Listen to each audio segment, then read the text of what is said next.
நேற்றைய தினம் அமெரிக்காவில் டொனால்ட் ட்ரம்ப்பும் பெஞ்சமின் நெத்தன்யாகும் சந்தித்து பேசுகிற போது பேசப்பட்ட மீண்டும் பேசுபொருளாக ஆகியிருக்கக்கூடிய விவகாரம் தான் காசாவினுடைய மக்களை நாட்டை விட்டு வெளியேற்றுவது. இந்த பேச்சு தான் தற்போது சர்வதேசத்தில் ஒரு மிகப்பெரிய அழுத்தமான பேச்சாக மாறி இருக்கிறது. அரபு நாடுகள் ஒட்டுமொத்தமாக புறக்கணித்திருந்த நிலையில் மீண்டும் இந்த பேச்சை அமெரிக்காவும் இஸ்ரேலும் கையிலே எடுத்திருக்கிறார்கள். இதில் அமெரிக்க அதிபர் டொனால்ட் ட்ரம்ப்புக்கு ஐஸ் வைக்கிற ஒரு வேலையையும் பெஞ்சமின் நெத்தன்யாகு பார்த்தாரு. போய் சந்திக்கிற நேரத்தில் என்ன பண்ணாருன்னா,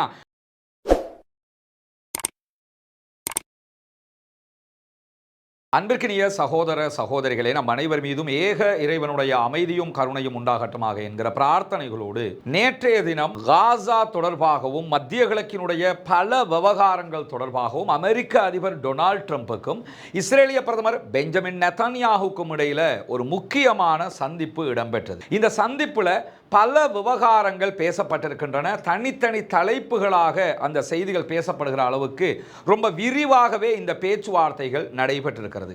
இந்த பேச்சுவார்த்தைகளில் குறிப்பாக ஈரான் இஸ்ரேலுக்கு இடையிலான வார் தொடர்பான பேச்சுக்கள் இடம்பெற்றிருக்கிறது. அதே போன்று மத்திய கிழக்கினுடைய விரிவான இராணுவ செயல் திட்டங்கள் தொடர்பான பேச்சுக்கள் பேசப்பட்டிருக்கிறது. காசாவினுடைய எதிர்காலம் எப்படி இருக்க போகிறது, அதை எப்படி நாங்கள் வரைமுறைக்கு கொண்டு வரப் போகிறோம் என்பது தொடர்பாக இருவரும் பேசி இருக்கிறார்கள். இதை தாண்டி அரபு நாடுகளுடைய நிலைப்பாடுகளும் இந்த இடத்திலே பேசுபொருளாக மாறி இருக்கக்கூடிய நேரத்தில் நமக்கெல்லாம் தெரியும், கடந்த பிப்ரவரி மாதம் அமெரிக்க அதிபர் ஜனவரி 20ஆம் தேதி அமெரிக்காவினுடைய அதிபராக டொனால்ட் ட்ரம்ப் தேர்வானதுக்கு பிறகு பிப்ரவரி மாதம் காசா தொடர்பான ஒரு அறிவிப்பை டொனால்ட் ட்ரம்ப் வெளியிடுகிறார். அது என்ன அறிவிப்புன்னா, காசாவை நாங்கள் மத்திய கிழக்கினுடைய ஒரு டூரிஸ்ட் பிளேஸாக மாற்ற போகிறோம், காசாவை நாங்கள் கையகப்படுத்த போகிறோம், அது இஸ்ரேலுக்கும் கிடையாது, காசாவில் இருக்கக்கூடியவங்களுக்கும் கிடையாது, காசாவை முழுவதுமாக நாங்கள் எடுக்க போகிறோம், அமெரிக்கா அந்த கண்ட்ரோலுக்கு கொண்டு வரப்போகுது, கொண்டு வந்தால் அங்கிருக்கக்கூடிய மக்கள் என்ன செய்வார்கள் என்கிற கேள்விக்கு அருகிலே இருக்கக்கூடிய ஜோர்டானுக்கும் அருகிலே இருக்கக்கூடிய ஈஜிப்டுக்கும் அவர்கள் அனுப்பப்படுவார்கள் என்று அமெரிக்க அதிபர் டொனால்ட் ட்ரம்ப் சொல்லி இருந்தார். சொன்னதற்கு உடனடியாக ஈஜிப்டும் ஜோர்டானும் மறுப்புகளையும் வெளியிட்டிருந்தார்கள். அதற்கு அமெரிக்க அதிபர் டொனால்ட் ட்ரம்ப் உடனடியாக பதில் வழங்கியிருந்தார். பதில் வழங்கும் போதும் என்ன சொன்னார்னா, ஜோர்டான் சும்மா எடுக்க வேண்டிய அவசியம் இல்லை, நீங்கள் காசாவில் இருக்கக்கூடிய மக்களை எடுக்கிற போது அவர்களுக்கு தேவையான சில ஏற்பாடுகளை நாங்கள் அமெரிக்கா செய்து தருவதோடு காசாவினுடைய மக்களை எடுப்பதற்கு பகரமாக நாங்கள் நிறைய ஆயுத விநியோகத்தை உங்களுக்கு செய்வதற்கு தயாராக இருக்கிறோம், உங்களுக்கு தேவையான வெப்பனை நாங்கள் தர்றதுக்கு தயாராக இருக்கிறோம் என்று சொன்னார்கள்.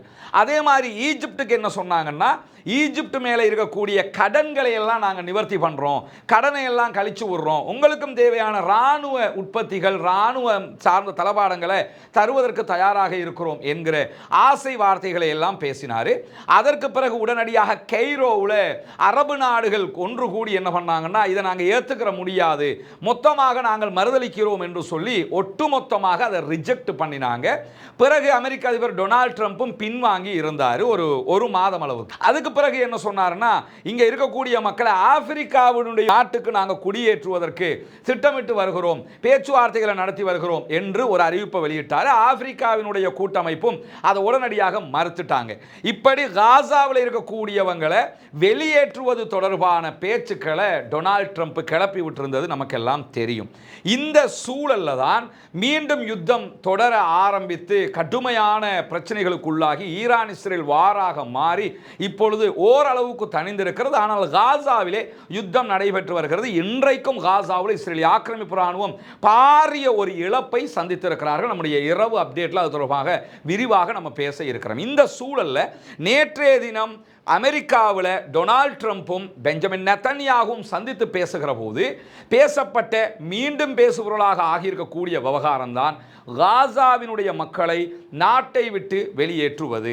ஏன்னா அங்கே இருந்து கொண்டு ஊடகங்களுக்கு பேசும்போது பெஞ்சமின் நெத்தன்யாகு என்ன சொல்றாருன்னா, காசாவில் இருக்கக்கூடியவங்க நாட்டை விட்டு வெளியேறுவதற்கான வாய்ப்பு அவர்களுக்கு வழங்கப்படும். அவங்க நாட்டை விட்டு வெளியேறலாம், இருக்கிறதுனாலும் இருக்கலாம். ஆனால் காசாவை அமெரிக்கா கையகப்படுத்துவதுதான் முறை என்கிற செய்திகளை அவர் நேற்று வெளியிட்டிருந்தது மட்டுமல்லாமல், சரி அவங்க எங்கே போவாங்க என்கிற கேள்விக்கு நாங்கள் சில நாடுகளோடு பேசிக்கொண்டு இருக்கிறோம் என்று சொன்னார். அந்த நாடுகள் ஆப்பிரிக்காவை சேர்ந்த நாடுகளா அல்லது ஈஜிப்டா அல்லது ஜோர்டானா, எந்த நாடுகள் என்பதை அவர் விவரமாக குறிப்பிடவில்லை. ஈவன் சிரியாவாக கூட அது இருப்பதற்கு வாய்ப்பு இருக்குதுன்னா, சிரியாவினுடைய இப்போதைய அதிபர் அப்போதைய ISIS-இனுடைய லீடராக இருந்தவர். இந்த பயங்கரவாத அமைப்பு எப்படி தோற்றம் பெற்றது என்கிறது உலகத்துக்கே தெரியும். இன்னைக்கு அவர் ஆட்சியாளராக, ஜனநாயகத்தின் ஒரு பெரிய புரட்சியாளராக சர்வதேசம் கொண்டாடி கொண்டிருக்கிறது. 2 நாட்களுக்கு முன்பதாக அமெரிக்கா HTC மேலே, சிரியாவினுடைய தற்போதைய அதிபர் மேலே விதிக்கப்பட்டிருந்த தடையையும் தீவிரவாத பட்டியலில் இருந்து அவரையும் நீக்கி அவருடைய இயக்கத்தையும் நீக்கி அறிவிப்பெல்லாம் வெளியிட்டிருக்கிறாங்க. இந்த நிலையில் சிரியாவுக்கு கூட இந்த மக்களை அனுப்புவதற்கான பேச்சுவார்த்தைகளை அவர்கள் நடத்தக்கூடும். நடத்தினால் அதை சிரியாவினுடைய அதிபர் தாராளமாக ஏற்றும் கொள்வார். காரணம் என்னன்னா, அவர் ஒரு கைப்பாவையாக, பொம்மையாகத்தான் தற்போது இருக்கிறாருங்கிறது உலகத்துக்கே தெரியும். இந்த பேச்சு தான் தற்போது சர்வதேசத்தில் ஒரு மிகப்பெரிய அழுத்தமான பேச்சாக மாறி இருக்கிறது. அரபு நாடுகள் ஒட்டுமொத்தமாக புறக்கணித்திருந்த நிலையில் மீண்டும் இந்த பேச்சை அமெரிக்காவும் இஸ்ரேலும் கையிலே எடுத்திருக்கிறார்கள். இதே நேரத்தில் நமக்கு தெரியும், இஸ்ரேலுக்கும் பாலஸ்தீன விடுதலை இராணுவத்திற்கும் இடையில ஒரு மறைமுக பேச்சுவார்த்தை தோஹா கத்தாரிலே நடைபெற்று வருகிறது. அந்த பேச்சுவார்த்தைகளில் 2 தரப்போடும் கத்தார் என்று ஈஜிப்டை சேர்ந்த அதிகாரிகள் தனித்தனியாக பேச்சுவார்த்தை நடத்துறாங்க. தோஹா கத்தாரில் ஒரே பில்டிங்கில் 2 தனித்தனியான அறைகளில் 2 சாராரும் இருக்கிறார்கள். இந்த 2 சாராரிடத்தில் தோஹா கத்தாரை சேர்ந்த அதிகாரிகளும் அதே போன்று ஈஜிப்டை சேர்ந்த அதிகாரிகளும் ஒரு முறை இஸ்ரேலோட பேசுவாங்க, பிறகு போய் இவங்களோட பேசுவாங்க, பிறகு இவங்க சொல்றதை கேட்டுக்கிட்டு போய் அவங்கள்ட்ட சொல்லுவாங்க. 2 பேரையுமே இந்த பின்னாடி தெரியுற மாதிரி ஒரே டேபிளில் வச்சு பேச்சுவார்த்தை நடத்தல. நேருக்கு நேரான சமாதான பேச்சுவார்த்தைகள் தற்போது நடைபெறவில்லை. இதற்கு சொல்றது மறைமுக சமாதான பேச்சுக்கள். ஒரே பில்டிங்கில் தான் இருப்பாங்க, ஆனால் தனித்தனியாகத்தான் பேசுவாங்க. முழு விவரத்தை சொல்லுவாங்க, இவங்க போய் அவங்கள்ட்ட கேட்பாங்க, அவங்க போய் இவங்கள்ட்ட கேட்பாங்க. நடுவர்கள் இந்த நடுவில் நின்றுக்கிட்டு இந்த வேலையை பார்த்துக்கிட்டு இருப்பாங்க. இந்த பேச்சுவார்த்தைகளில் 60 நாள் யுத்த நிறுத்தம் தொடர்பாக பேசப்படுகிறது. பாலஸ்தீன விடுதலை இராணுவமும் பாலஸ்தீன விடுதலை அமைப்பும் முதல் நாளிலேயே சீஸ்ஃபயர் ஆரம்பிக்கிற ஃபர்ஸ்ட் டேயிலேயே நிரந்தர போர் நிறுத்தம் பற்றிய பேச்சுக்கள் ஆரம்பிக்கப்பட வேண்டும் என்கிற நிபந்தனையும் விதித்திருக்கிறார்கள். இப்படியான ஒரு கோணம் நடந்து கொண்டிருக்கும் போதுதான் காசா மக்களை மீண்டும் காசாவிலிருந்து வெளியேற்றுவது, அப்படி என்றால் பாலஸ்தீன விடுதலை இராணுவம் அவர்களும் நாடு கடத்தப்பட வேண்டும். நாடு கடத்தப்படணும்னா அவன் யுத்தம் பண்ணிக்கிட்டு இருப்பானா? அப்படியான ஒரு கோரிக்கை அவங்க ஏற்றுக்கிடுவாங்களா? செத்தாலும் ஜாகுவோமே தவிர நாங்கள் நாட்டை விட்டு போக மாட்டோம்னு யுத்தம் பண்ணிக்கிட்டு இருக்கிறவங்ககிட்ட போய் நீங்கள் நாட்டை விட்டு வெளியே போங்கன்னா சாத்தியமே கிடையாது. ஆனால் அந்த ஒரு விவகாரத்தை தற்போது டொனால்ட் ட்ரம்ப் மீண்டும் கையில் எடுத்திருக்கிறாரு, நெத்தன்யாகு மீண்டும் கையில் எடுத்திருக்கிறாரு. மறைமுக பேச்சுவார்த்தைகளும் நடந்து கொண்டிருக்கிறது.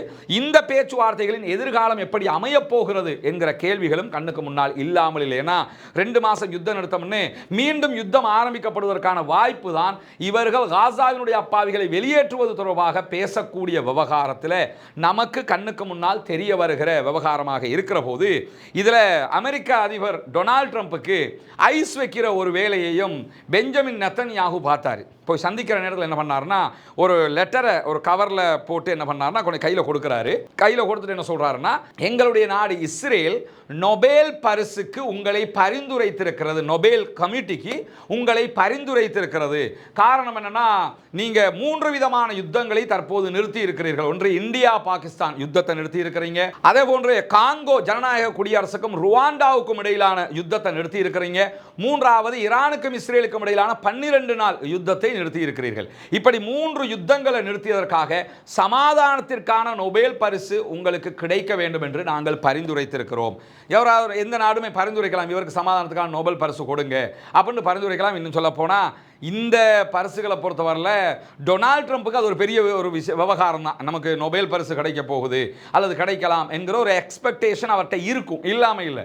ஆனால் உலகத்துக்கே தெரியும் அதற்கு அவர் தகுதியானவரா இல்லையாங்கிறது தெரியுமாக இருக்கிற போது, அதுவும் இந்த டிஜிட்டல் யுகத்தில் அப்படியான ஒரு பரிசு அவருக்கு கிடைத்தாலும் அந்த பரிசினால் யாருக்கு என்ன பலன்? அவரே அவருடைய செல்வாக்கு இருக்கிற வரைக்கும் கொண்டாடி கொள்ள முடியும். அவர் ஜனாதிபதியாக இருக்கிற காலம் வரைக்கும் நொபேல் பரிசனுக்கு கிடைச்சிருக்குது என்று கொண்டாடி கொள்ள முடியுமே தவிர அவருடைய ஆட்சி காலம் பவர் இல்லாமல் போச்சுன்னு சொன்னால் அதனுடைய பெருமதியும் இல்லாமல் போய்விடும் என்பது சாதாரணமான ஒரு நிகழ்வு தான். ஆனால் அவருக்கு அந்த ஐஸ் அவர் கொண்டு வச்சிருக்கிறார். நாங்கள் பரிந்துரைச்சிருக்கிறோம், ஏன்னா நாங்கள் அடி வாங்கி செத்துக்கிட்டு இருந்தோம், ஈரானில் போய் தேவைக்கில்லாமல் முட்டி மோதிக்கிட்டோம், எங்களை வெளுத்து வாங்கிக்கிட்டு இருந்தாங்க, எப்படியாவது எங்களை காப்பாற்றி விட்டியல்ல, அதுக்காக வேண்டி நொபேல் பரிசுக்கு பரிந்துரைச்சிருக்கிறோங்கிறது தான் அதனுடைய மறைமுக துணியாகவே நம்ம பார்க்க முடிகிறது. இப்படியான ஒரு சம்பவமும் அங்கே நடைபெற்றிருக்கிறது. எது எப்படி போனாலும் காசாவினுடைய அப்பாவிகளை நிம்மதியாக இருக்க விடுவதற்கு அவர்கள் தயாரில்லை. இப்போ என்ன கேள்வி எழுதுன்னா, சவுதி அரேபியாவினுடைய 2-3 நாட்களுக்கு முன்பதான அறிவிப்பில் நாங்கள் அமெரிக்க அதிபர் டொனால்ட் ட்ரம்ப்பை நம்புகிறோம், அவருக்கு தீர்வு தருவார் என்று அவங்க சொல்லியிருந்தாங்க. நமக்கு தெரியும் சவுதி அரேபியாவுக்கு டொனால்ட் ட்ரம்ப் வந்த நேரத்தில் கிட்டத்தட்ட 1 ட்ரில்லியன்னா 1000 பில்லியன் நமக்கு தலையை வெடிச்சிரும். அது USD. UAE இதே மாதிரி இன்வெஸ்ட் பண்ணாங்க, கத்தார் இதே மாதிரி இன்வெஸ்ட் பண்ணி எக்ஸ்ட்ரா 500 மில்லியன் ஒரு ஃப்ளைட்டையும் டொனால்ட் ட்ரம்ப்புக்கு அன்பளிப்பாக கொடுத்துருக்கிறாங்க. இவ்வளவு அன்பளிப்புகள் எல்லாம் கொடுத்ததுக்கு பிறகும் காசா மக்கள் காசாவிலிருந்து வெளியேற்றப்படுவார்கள் என்கிற ஒரு வார்த்தையை டொனால்ட் ட்ரம்ப் சொல்கிறாருன்னா இவரை எப்படி இவங்க நம்ப போகிறாங்க? இவருடைய செயல்பாடுகள் எப்படி இருக்க போகிறது? அடுத்த கட்டம் காசாவினுடைய எதிர்காலம் என்ன என்பதெல்லாம் என்ன கேட்டால் இறைவனுடைய கையில் மட்டும்தான் இருக்கிறது.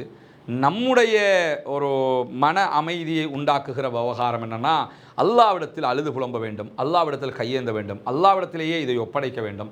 காசா மக்களுக்கான விடிவு நாம் வாழுகிற காலத்திலேயே கிடைக்க வேண்டும். அது ஒரு தனி நாடாக அங்கீகரிக்கப்பட வேண்டும். அவர்களுக்கான உரிமைகளும் சலுகைகளும் அவர்களுடைய பூமியில் கொடுக்கப்பட வேண்டும்.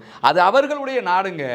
அந்த நாட்டுக்குள்ளே இஸ்ரேலுங்கிற ஒரு நாட்டை தத்துக்குட்டி ஆட்டம் எடுத்து உருவாக்கிவிட்டு அவங்களுக்கு அந்த நாட்டை கொடுத்துரு, நாட்டுக்காரெல்லாம் நாட்டை விட்டு வெளியே போகுங்கிறது இந்த உலகத்தில் இதுக்கு பேர் ஜனநாயகம் என்கிற ஒரு வார்த்தையை அமெரிக்க அதிபர் பயன்படுத்துகிறார் என்றால் இதை எந்த விதமான ஜனநாயகத்தில் போய் சேர்க்க போகிறோங்கிற கேள்வி எல்லாம் இருக்கிறது. எனவே தயவு செய்து இந்த இஸ்ரேலுக்காக கமெண்ட் அடிச்சுக்கிட்டு இஸ்ரேலுக்காக தூக்கி பிடிச்சிக்கிட்டு தெரியக்கூடியவங்க முதல்ல ஒன்று புரிஞ்சுக்கிறங்க, அப்பாவிகள் அங்கே கொல்லப்படுகிறார்கள், அப்பாவிகள் அங்கே அநியாயம் இழைக்கப்படுகிறார்கள், அவர்களுடைய குழந்தை பிள்ளைகள் தான் அங்கே கொல்லப்பட்டு கொண்டிருக்கிறது. அப்பாவிகளுக்கு ஆதரவாக இல்லாவிட்டாலும் பரவாயில்லை, எதிரிகளாக மாறி நிற்காதீர்கள். இதில் மதம் இனம் குலம் பார்க்காதீங்க. யாராக இருந்தாலும் கொல்லப்படுகிறவர்கள் மரணிப்பவர்கள் உயிர்கள் என்பதை மாத்திரம் பாருங்கள் என்கிற கோரிக்கையோடு மேலதிக தகவல்களை இன்றைய நம்முடைய இரவு அப்டேட்டில் ரஸ்மின் மயசி நியூஸ் என்கிற நம்முடைய சேனலில் பார்க்க தவறாதீர்கள். வாஹ்ரதா வானா அல்ஹம்துலில்லாஹி ரப்பில் ஆலமீன். இஸ்லாத்தை ஏற்றுக்கொண்ட ஏழை சகோதர சகோதரிகளுக்கான 14 வீடுகளை அமைக்கிற ஒரு பணியை நம்ம செஞ்சு வர்றோம். நம்முடைய யூடியூப் சேனல் மூலமாக நம்முடைய வீடியோக்களை பார்க்கக்கூடிய சகோதரர்களுக்கு இந்த செய்திகளை நம்ம கொண்டு போய் சேர்க்கிறோம்.